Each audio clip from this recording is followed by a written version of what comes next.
قربانی کرنے والے اور قربانی کے جانور کے چند مخصوص احکام۔ غریب آدمی نے اگر قربانی کی نیت سے جانور خرید لیا اور وہ جانور قربانی سے پہلے مر گیا تو اس غریب آدمی سے قربانی ساقط ہو جائے گی۔ اب اس پر دوسرا جانور خرید کر قربانی کرنا لازم نہیں، جبکہ امیر آدمی نے جانور خریدا اور وہ قربانی سے پہلے مر گیا تو امیر شخص کے ذمہ دوسرا جانور خرید کر قربانی کرنا لازم ہے۔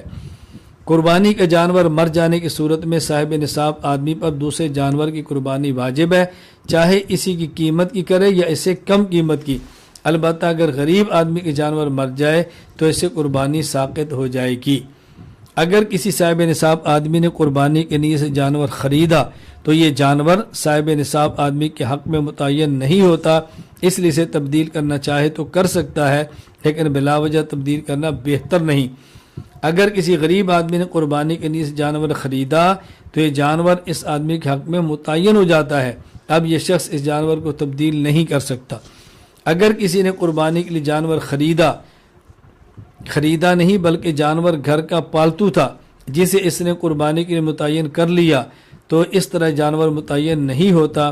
امیر اور غریب دونوں کے لیے اس جانور کو تبدیل کرنا جائز ہے، لیکن بلا وجہ تبدیل کرنا بہتر نہیں۔ قربانی کرنے والا شخص جس جگہ پر ہو اور جہاں قربانی کے جانور ہو تو قربانی کے درست ہونے کے لیے ان دونوں جگہوں پر ایام قربانی کا پایا جانا ضروری ہے۔